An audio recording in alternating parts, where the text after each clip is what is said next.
चलिए बुलाए। चलिए बात शुरू करिए।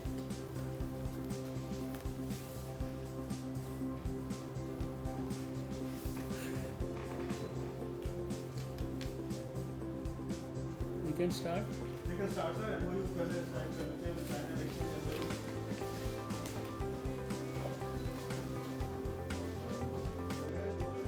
हाँ हाँ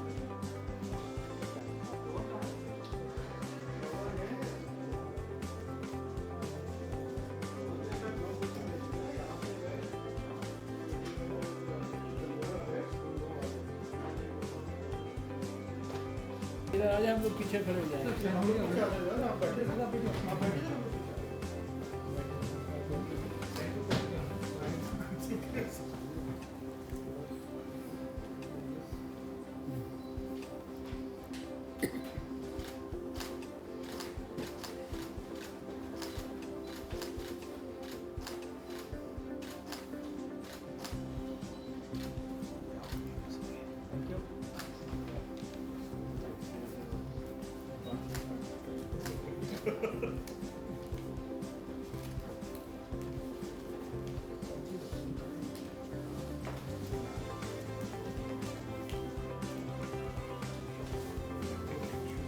ये थोड़ा कोई who is comparing the program, तो बता तो दीजिए ना कि भाई ये क्या आपने चेंज किया, क्या किया। Good afternoon, everybody. Respected Honorable Minister Sir and the MOS Sir, CO Sir and DG CSIR Sir and all those present here. We have gathered here, one, for the MOU to be signed between the FSSAI and the DG CSIR. And the collaboration that we are going to have would be for identifying technologies and programs to be developed in the area of food safety and nutrition research, recognizing innovative technologies available with CSIR for development by the Indian businesses for regulatory compliances, and also in developing rapid alert systems, preparing collaborative outcomes, and strengthening the qualitative assurance of the laboratory networks across the country. We also have the great honor of sharing this good news of the FSSAI's Eat Right vision and the FSSAI's vision regarding the Eat Right movement, which has also been recognized internationally by the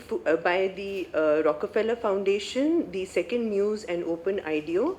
for which they have awarded us the Food Systems Vision Prize. FSSAI is one of the 10 top finalists. And as you all know, the Eat Right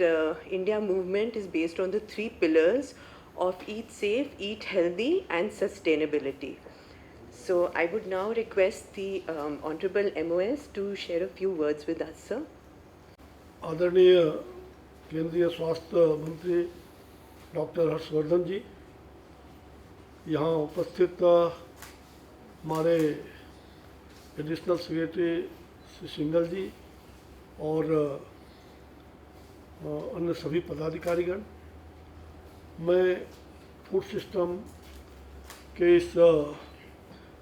vision पुरस्कार के 10 शीर्ष स्थानों में से एक के लिए चुने जाने पर सर्वप्रथम FSSAI को बधाई देता हूँ और विशेष करके इसकी जो eat right of India movement चला था उसके लिए भी बधाई देता हूँ। मैं स्वयं उसमें कई बार सम्मिलित भी रहा। मुझे खुशी है कि आज ये पुरस्कार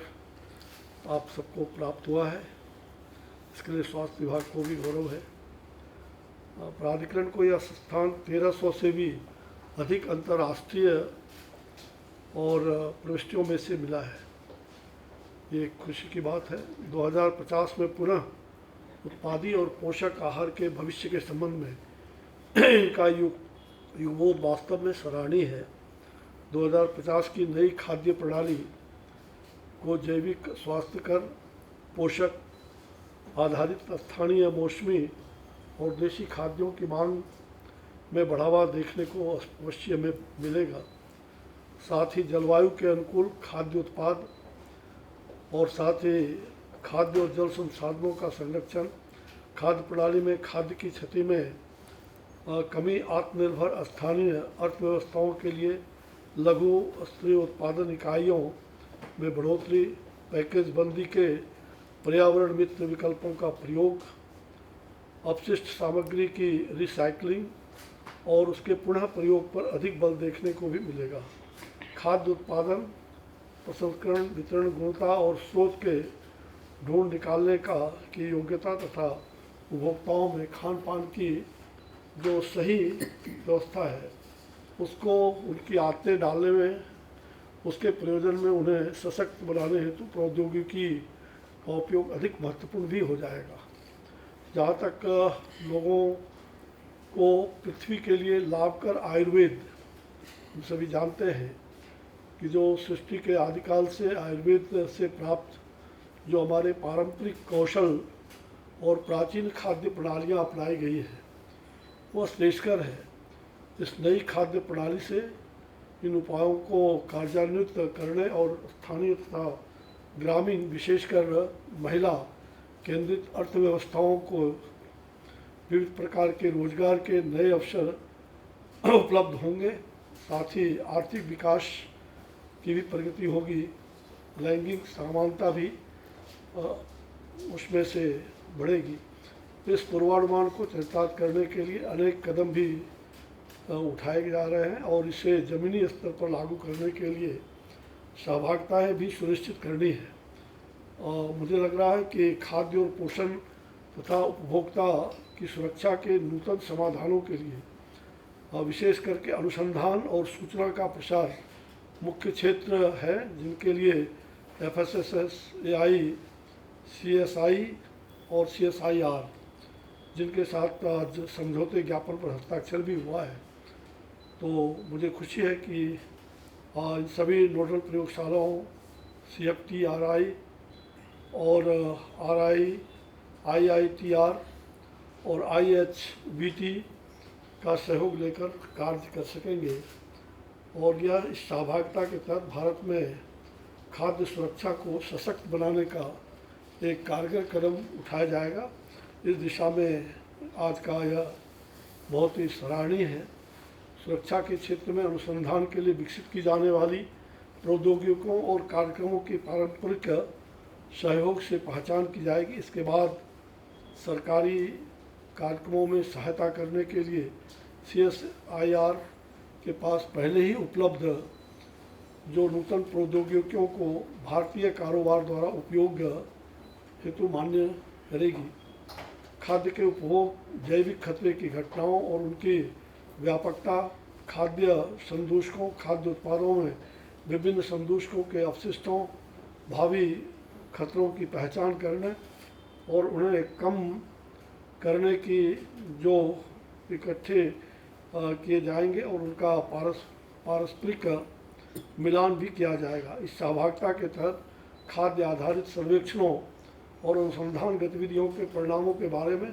संयुक्त रिपोर्ट भी तैयार करने पर बल दिया जाएगा। इसके तहत खाद्य कारोबार तथा विनिमय का कार्य कर रहे अथवा करने के इच्छुक व्यक्तियों को प्रशिक्षण देने पर भी बल प्रदान किया जाएगा। इससे खाद्य के अंतर्राष्ट्रीय तकनीकी मानकों का भी निर्धारण करने में योगदान मिलेगा और साथ ही इन पद्धतियों के विकास हेतु देश में प्रयोगशालाओं के नेटवर्क और गुणवत्ता आश्वासन को सशक्त बनाने और खाद्य उत्पादकों की गुणवत्ता तथा सुरक्षा की विश्वसनीयता और उसके जो रिपोर्ट है वो देने में सहायता प्रदान होगी। तो आज का यह कार्यक्रम सचमुच में बहुत ही महत्वपूर्ण रहा है और स्वास्थ्य मंत्रालय विशेष करके FSSAI के लिए बड़ा ही प्रशंसनीय है। मैं शुभकामना देता हूँ और बहुत धन्यवाद। जय हिंद। धन्यवाद sir. I would now request the Honorable Minister of Health and Family Welfare, Dr. Harshvardhan, to kindly address us.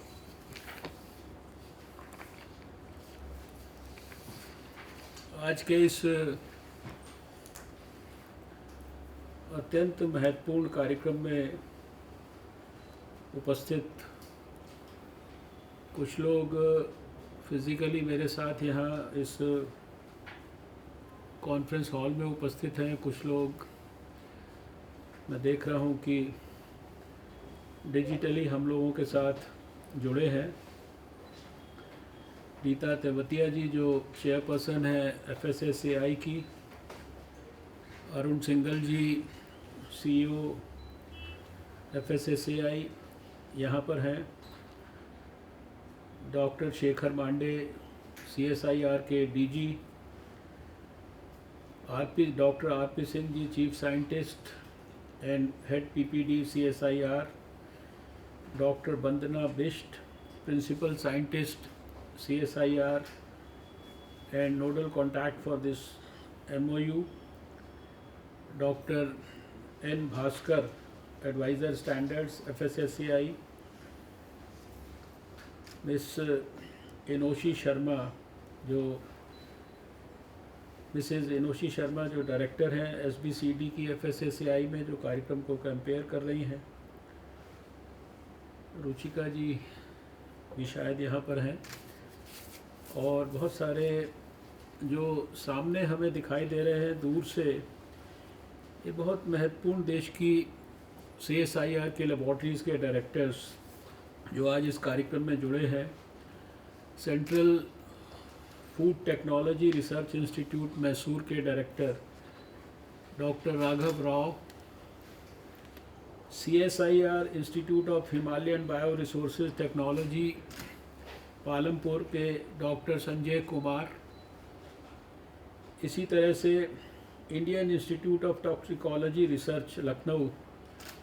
के डॉक्टर आलोक धवन सामने स्क्रीन पर दिखाई देते हैं। इसी तरह से national institute of interdisciplinary sciences and technology Trivandrum के डॉक्टर अजय घोष पिल्लाई भी हैं इस कार्यक्रम में, और जोहरट जो आसाम में है वहाँ के north east institute of science and technology के डायरेक्टर डॉक्टर नरहरि शास्त्री जी। इसके अलावा 2 इंस्टीट्यूशंस और हैं जो डिपार्टमेंट ऑफ बायोटेक्नोलॉजी के अंतर्गत हैं। वो यद्यपि CSIR के साथ नहीं जुड़ी हैं, लेकिन वो इस फूड टेक्नोलॉजी के ऊपर बहुत महत्वपूर्ण काम करती हैं। उनको भी मैंने आज जुड़ने के लिए रिक्वेस्ट किया। National agri food biotechnology institute NABI और CIAB जो centre of innovative and applied bio processing Mohali, इन दोनों को अभी इस समय डॉक्टर अमूल्य कुमार पांडा देख रहे हैं। ये सब लोग यहाँ पर आज उपस्थित हैं। मेरे लिए ये बहुत ही खुशी का और बहुत अत्यंत संतोष का अवसर है, क्योंकि ये जो आज MOU हुआ है, इसको मैं कोई साधारण रूटीन टेक्निकल या खाली एक एकेडमिक मेमोरेंडम ऑफ अंडरस्टैंडिंग नहीं समझता हूँ। इसके अंदर में एक बहुत बड़ा आने वाले दशकों में इसके पोटेंशियल के रूप में एक बहुत बड़ा भारत का बेहतरीन भविष्य मैं इसमें देख रहा हूँ, और भारत के लिए एक बहुत बड़ा विज़न देख रहा हूँ। CSIR को मैं पिछले लगभग 6 साल से समझता हूँ। द साइंस एंड टेक्नोलॉजी का मिनिस्टर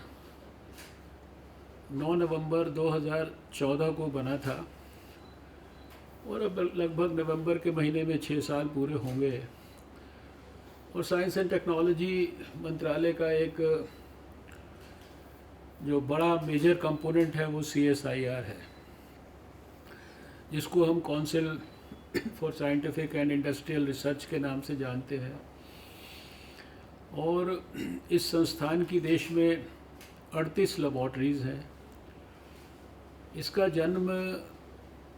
भारत का जब आज़ादी के रूप में, यानी हमें जब आज़ादी मिली 1947 में, उससे भी 5 साल पहले CSIR का जन्म हुआ है 1942 में। और जब भारत अपनी आज़ादी के 75 वर्ष 2022 में पूरे करेगा, जिस वर्ष के लिए प्रधानमंत्री जी का सपना है कि वो एक नया भारत हिंदुस्तान के 135 करोड़ लोगों के लिए डिलीवर करना चाहते हैं, उस समय CSIR का 80 वर्ष पूरा होगा। और जब CSIR ने प्लैटिनम जुबली अपना सेलिब्रेट किया था कुछ साल पहले, तो स्वयं प्रधानमंत्री जी ने आकर उस कार्यक्रम की शिरकत की थी। CSIR की सभी 38 लेबॉर्ट्रीज़ को बहुत विस्तार से देखने का, जानने का, विज़िट करने का, वहाँ के वैज्ञानिकों के कामों को समझने का मुझे पिछले 5 साल में बारीकी से अध्ययन करने का मौका मिला है। और CSIR की उपलब्धियों को इस कार्यक्रम, जो कि एक बहुत ही छोटे स्वरूप का कार्यक्रम है, उसमें उल्लेख कर पाना संभव नहीं है। एक सुई से लेकर और एक हवाई जहाज तक, इसके बीच में जितनी भी चीज़ें जितने भी क्षेत्रों में हो सकती हैं संभव, जिसमें आज एक हम फूड टेक्नोलॉजी की बात कर रहे हैं, जिसके कंटेक्स्ट में ये एग्रीमेंट हुआ है, उसके वाइड और वाइडेस्ट जो डायमेंशंस है, उसका एक छोटा सा अंग है जिसके ऊपर भी CSIR काम करता है। और शायद अगर शुरुआती उसकी कुछ ऐतिहासिक और ऐसी इन्वेंशंस जो आज भी महत्वपूर्ण हैं, उनकी हम बात करें तो जो हम इलेक्शन के अंदर जाते हैं और जब हमको एक इंक लगाई जाती है जिसको हटने में भी कई महीने लगते हैं, हमारे कितने भी प्रयास कर लें उसके बावजूद भी, उसका भी जो खोज है वो CSIR की लेबॉर्ट्री के अंदर हुआ। मैंने CSIR की जो फूड टेक्नोलॉजी की लेबॉर्ट्रीज़ को देखा है और जो दो मैंने बायोटेक्नोलॉजी की लेबॉर्ट्रीज़ को अभी जिनका वर्णन किया, मैसूर के अंदर, पालमपुर के अंदर हिमाचल में, लखनऊ के अंदर, त्रिवेंद्रम के अंदर, और जो मैंने उल्लेख किया चंडीगढ़ के पास मोहाली के अंदर, यहाँ पर फूड की टेक्नोलॉजी विकसित करने की दृष्टि से आइडियल, न्यूट्रिशियस और हर तरीके से इकोनॉमिकल, और देश के लिए जो मैं समझता हूँ कि अगर वास्तव में जो वहाँ उन लेबॉर्ट्रीज़ के अंदर जो कुछ प्रोड्यूस किया जाता है, वो अगर जन जन का आंदोलन बन जाए और जन जन तक वो पहुँचाने के लिए सकारात्मक प्रयासों से सफलता मिल जाए, तो ये देश की इकोनॉमी और देश के हेल्थ दोनों में बहुत बड़ा योगदान कर सकता है। मैं इन लेबॉर्ट्रीज़ में जाकर मुझे बहुत हृदय से बहुत प्रसन्नता हुई है। और तकलीफ़ सिर्फ दुख इतना होता है केवल कि वहाँ जो कुछ होता है वो किस दिन हम एक देश के 135 करोड़ जन जन तक पहुँचाएंगे। उनका बहुत ज़बरदस्त योगदान है, बहुत ज़बरदस्त जो है उनका पोटेंशियल है। दूसरी तरफ जो मेरी जिम्मेदारी एक हेल्थ मिनिस्टर के नाते है, हेल्थ तो मेरा एक स्वाभाविक पिछले 40-50 साल से एक पैशन का एरिया है और इस फील्ड को गहराई से देखा है, समझा है, और उस नाते हम सब जानते हैं कि मैं भी जानता हूँ कि देश के लोगों के लिए, दुनिया के लोगों के लिए हेल्थ फॉर ऑल अगर अचीव करना है तो 2-3 बातों का बहुत बड़ा महत्व है। उसमें हम हर देशवासी को फिज़िकल एक्टिविटी करने के लिए अगर प्रेरित कर दें, हर देशवासी को पर्याप्त मात्रा में एडिक्वेटली न्यूट्रिशियस सात्विक भोजन उपलब्ध करा दें, उसको खाने की आदत डाल दें, देश की इंडस्ट्री को जो फूड से जुड़ी है उसको इस तरह का भोजन सुलभ ढंग से लोगों को उपलब्ध कराने के लिए अगर प्रेरित कर दें, और इसके लिए जो सारे रेगुलेटरी मैकेनिज़म्स हैं उनको एकदम आइडियल तरीके से इम्प्लीमेंट कर दें, तो बहुत बड़ी देश की स्वास्थ्य की समस्याएं केवल फिज़िकल एक्टिविटी और खाली जो हम फूड चॉइसेस लोगों के लिए उपलब्ध करा के सुलभ ढंग से उपलब्ध कराएंगे उसके माध्यम से भी अचीव हो सकता है। फिर बहुत सारी और चीज़ें हैं जो फैक्टर्स हमको प्रभावित करते हैं, उसमें स्वाभाविक है कि वो एक बेहतर पर्यावरण देना लोगों को, या आज के युग में जो क्लाइमेट एक्शन की बात होती है, क्लाइमेट फ्रेंडली जो पॉलिसीज़ हैं उनके संदर्भ में जो बातचीत है, ये सारी चीज़ें अगर हम ढंग से उपलब्ध कराएं तो इसलिए जहाँ से मैंने बात शुरू की, मैं बहुत सारे MOUs का साक्षी हूँ, लेकिन ये जो हेल्थ मिनिस्ट्री के अंतर्गत FSSAI जो कि देश की प्रतिष्ठित एक बहुत बड़ी संस्था है, जिसके जन्म को भी अभी लगभग 1 दशक तो हो गया है ऑलमोस्ट।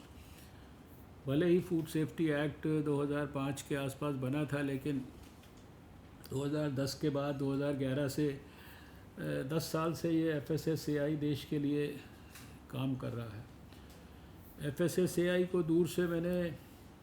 देखा था, समझा था, लेकिन पिछले 1-1.5 वर्ष में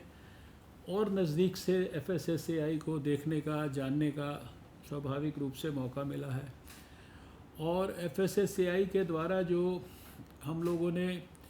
पिछले 1-1.5 साल में विशेष रूप से ईट राइट इंडिया के मूवमेंट को प्रारंभ किया, उसको मैंने भी बहुत पैशन के साथ किया और लगभग लगातार कई महीनों तक अपने पर्सनल ट्विटर हैंडल पे भी रोज़ सुबह एक ईट राइट इंडिया के नाम से ईट राइट के संदर्भ में लोगों को प्रेरित करने के लिए, जानकारी देने के लिए हम लोग एक ट्वीट करा करते थे। इधर कोरोना के प्रकोप के कारण जो चैलेंजेस थे,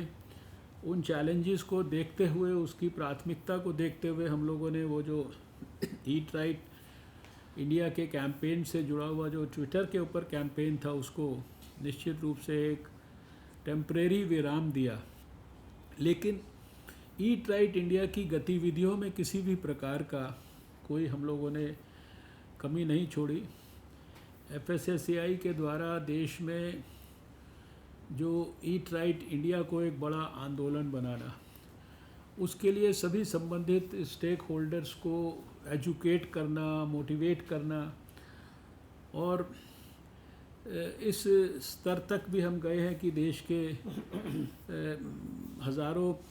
प्रतिष्ठित होटल्स के जो जिसे कहते हैं खाना बनाने वाले थे, शेफ़, उन लोगों तक के भी हम लोगों ने बड़े कार्यक्रम जो है पिछले समय में किए। स्कूलों में कैसे ईट राइट मूवमेंट खड़ा हो, कॉलेजों में कैसे ईट राइट मूवमेंट खड़ा हो, होटल्स के अंदर कैसे, रेस्टोरेंट्स के अंदर कैसे, बनाने वालों के बीच में, गृहिणियों के बीच में, समाज के अंदर, और फिर इंडस्ट्री के बीच में, मैन्युफैक्चरर्स के बीच में, सप्लायर्स के बीच में, इन सब स्थानों पे, और फिर ओवरऑल सारे पर्सपेक्टिव में सारी बातों का ध्यान रखते हुए भी कैसे हम सारी चीज़ों को सस्टेनेबल भी बनाएं, क्वालिटी को भी मेंटेन करें, अफोर्डेबिलिटी को भी देखें, कैसे हम क्या क्या एक्शंस जो है, क्योंकि इसका तो जो स्वरूप है वो बहुत बड़ा है। अगर मैल न्यूट्रिशन को भी हैंडल करना है तो उसके लिए भी एक स्पेसिफिक फूड के ऊपर रिसर्च की ज़रूरत है। फूड के अंदर कंटामिनेशन क्या हो सकता है, कंटामिनेंट की क्या मात्रा होनी चाहिए, इसके लिए बहुत बड़ी साइंस है जो परमिसिबल, मान लीजिए ऐसे तो कंटामिनेंट तो कम से कम एडल्ट्रेशन तो किसी भी तरह का अलाउड नहीं होना चाहिए उसमें तो, लेकिन ये इतना बड़ा विराट फील्ड है। और जब ये FSSAI अकेले, इसको मैं एक तरफ मैंने CSIR के बैकग्राउंड को देखा जो फूड के अंदर जो काम होता है, और दूसरी तरफ FSSAI की जो बड़ी उसका जो काम का पोटेंशियल है और जो बड़ा स्कोप है उसको देखा है और समझा है।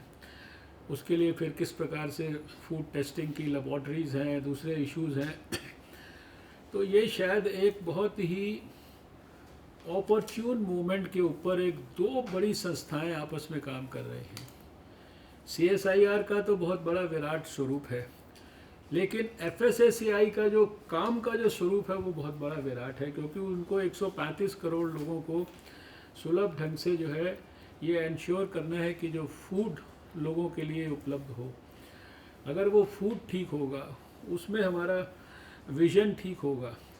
और ये शायद आने वाले भविष्य की जनरेशन्स के लिए जो है ये सब कुछ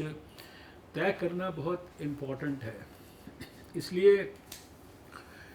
आज ये भी एक खुशी का समाचार हम लोगों को मिला है कि जो हमारा रॉकफेलर फाउंडेशन है और साथ में जो सेकंड म्यूज़ और ओपन आइडियो, ये सारी संस्थाओं ने सारे दुनिया के अंदर 10 संस्थाओं को चुना पूरे अक्रॉस द ग्लोब, और ऐसी 10 संस्थाओं को अपने हाईएस्ट अवार्ड के लिए चुना है,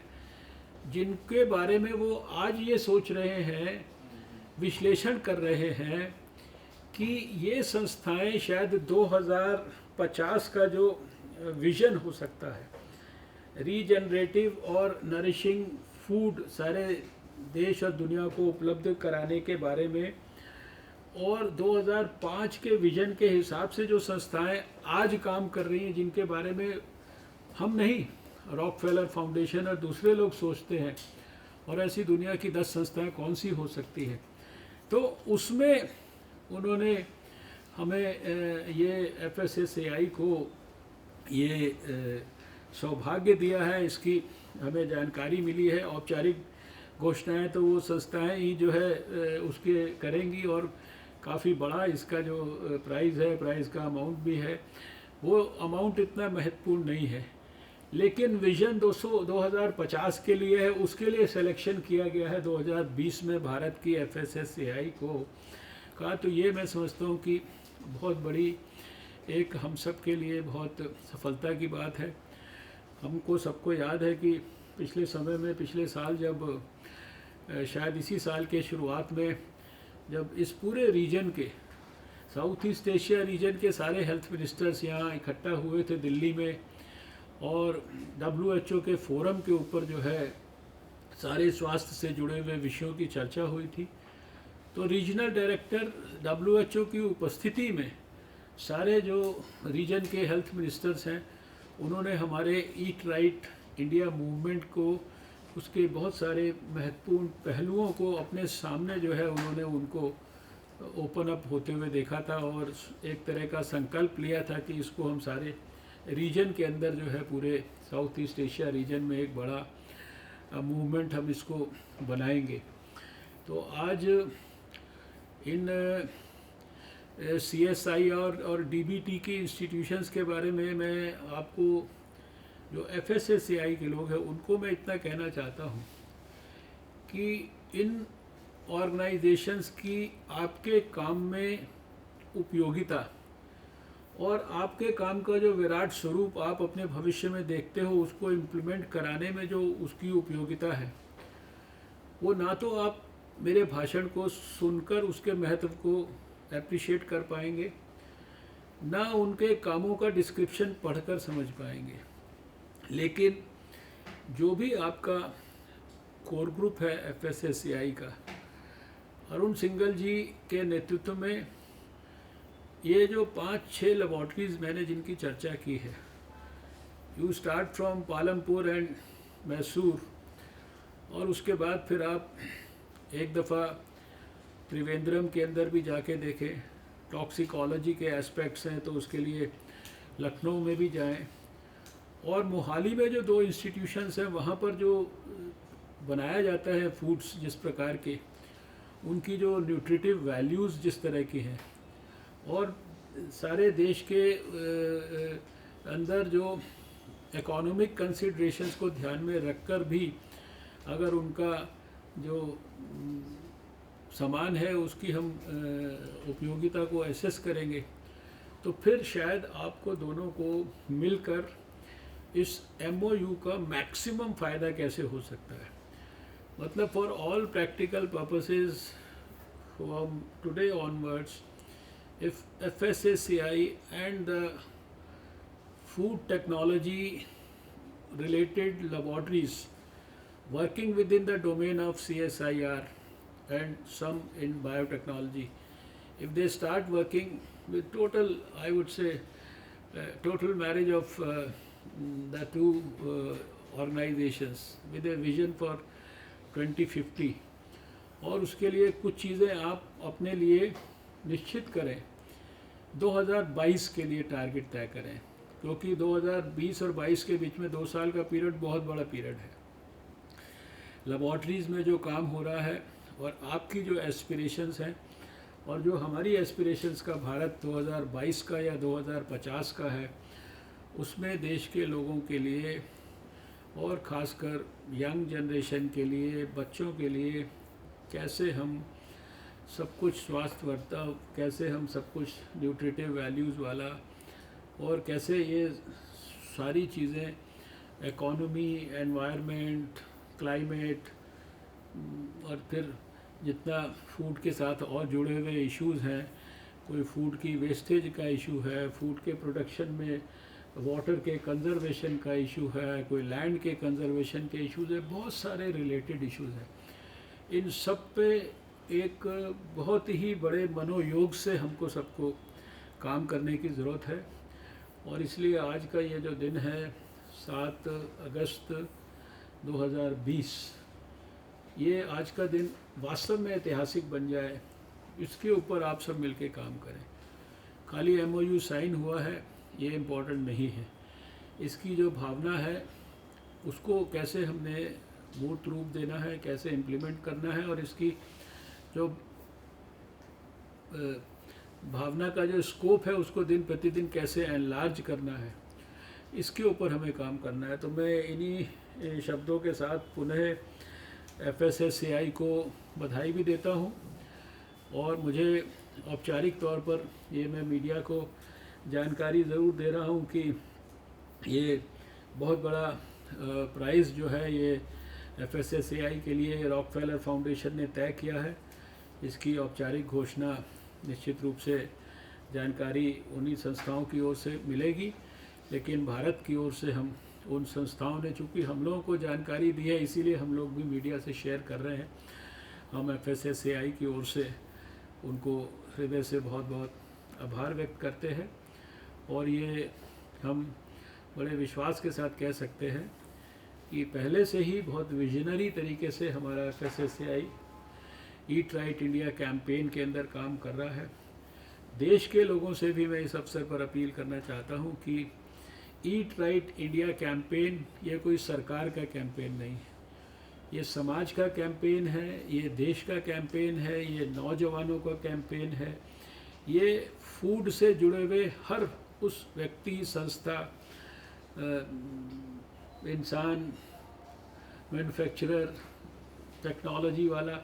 सब जो कि किसी भी रूप से डायरेक्ट, इनडायरेक्ट, रिमोटली फूड नाम के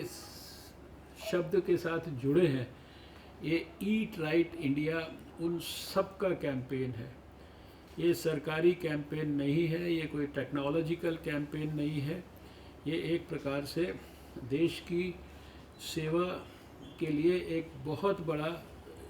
योगदान, देश की सेवा के लिए एक बहुत बड़ा सात्विक प्रकल्प है, और इसको सफल बनाने के लिए अगर हम सब मिलकर कंट्रीब्यूट करेंगे देश के लोग, तो उनको शायद सबसे ज़्यादा उनको ही सबसे पहले फ़ायदा होगा। जो भी इसके अंदर मूवमेंट के अंदर पार्टिसिपेट करेंगे उनको स्वतः भी फ़ायदा होगा, और देश और समाज के लोगों को भी इसका फ़ायदा होगा। मैं इन्हीं शब्दों के साथ जो है आज सभी देशवासियों को जो है अच्छा सात्विक भोजन के माध्यम से अपनी कम से कम 100 साल तक उनकी आयु, हमारे यहाँ वैसे भी जो है ये कल्पना की गई है कि अगर आपका भोजन अच्छा है, आपकी वैल्यूज़ ठीक हैं, आप सब बातें फॉलो कर रहे हैं हमारी संस्कृति के नियम, तो फिर 100 वर्ष तक जो है जीवित शरद शतम ये बात कही गई है, आप वैसे भी जीवित रह सकते हैं। तो कोरोना से आप सब देशवासी जो है वो हर तरीके से जो है बचे रहें, और अच्छे स्वास्थ्य के साथ, अच्छे भोजन के साथ आप 100 वर्ष तक स्वस्थ जीवन बिताएं। और इसके लिए हमारा CSIR और हमारा FSSAI और हमारी हेल्थ मिनिस्ट्री आपके इस बेहतर भविष्य के लिए पूरी तरह से कृत संकल्प है। मैं पुनः सारे अपने साथियों को जो है हृदय से बहुत बहुत बधाई देता हूँ। अभी मुझे बताया गया कि कुछ और भी अधिकारी हैं, सुदेश जी CIAB के भी सामने हैं, बाकियों का तो नाम मैंने लिया, और एक DBT के साइंटिस्ट डॉक्टर अदंकी वामसी कृष्णा भी हैं, FSSAI के और भी ऑफिशियल्स हैं। मैं सब लोग जो स्क्रीन पे नज़र आ रहे हैं, आलोक जी भी इधर दिख रहे हैं, सामने पालमपुर वाले संजय जी दिख रहे हैं। ये पालमपुर की जो हमारी लेबॉर्ट्री है, यहाँ पर एक डब्बे के अंदर एक बिना किसी प्रिजर्वेटिव की सहायता से वहाँ पर आपको कोई भी दाल है, कोई भी राजमा है, वो लगभग $1 के बराबर कीमत पर पैक्ड, और 6 महीने तक वो ख़राब नहीं होता। और मैं दावे के साथ कहता हूँ कि आप उसको खाएंगे तो आपके घर में जो राजमा बना है उससे बेहतर उसका टेस्ट है। शायद इतना बड़ा उसको हमने एक बार जो सिलिकॉन वैली के एक बहुत बड़े प्रतिष्ठित व्यक्ति के सामने रखा, वो तो उछल गए, उनको विश्वास नहीं हुआ। उनको हमने अपनी टेबल पे बैठा के खिलाया, क्योंकि मैं वहाँ से विज़िट करके आया था। तो एक बार आप जाकर देखेंगे तो बहुत सारी चीज़ें हैं, समझने के बाद उनको कैसे आंदोलनात्मक रूप दे सकते हैं, आप इनको कैसे मदद करेंगे और ये आपको कैसे मदद करेंगे, दोनों एक दूसरे को मिलके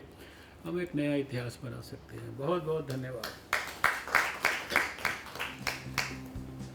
धन्यवाद माननीय मंत्री जी। मैं FSSAI की ओर से सर्वप्रथम माननीय स्वास्थ्य मंत्री जी डॉक्टर हर्षवर्धन का हृदय से आभार व्यक्त करना चाहूँगा कि आज उन्होंने अपना समय दिया और बड़े खूबसूरत तरीके से, जैसी उनकी गहरी अंडरस्टैंडिंग है, बहुत छोटे समय में CSIR की सारी एक्टिविटीज़ पर प्रकाश डाला। FSSAI की जितनी जानकारी शायद मुझे होगी उससे ज़्यादा जानकारी माननीय मंत्री जी को है, उन्होंने प्रकाश डाला। और FSSAI का कार्यक्षेत्र सर ऐसा है कि प्रत्येक व्यक्ति के जीवन को हम रोज़ छूते हैं सर। हर आदमी खाना खाता है, हम लोग किसी खाने के स्टैंडर्ड्स के लिए उत्तरदायी हैं। तो इस तरह के फंक्शन में, जैसा आपने कहा, अगर हम साइंटिफिक इनपुट्स ले लें, CSIR का हमको सहयोग मिलेगा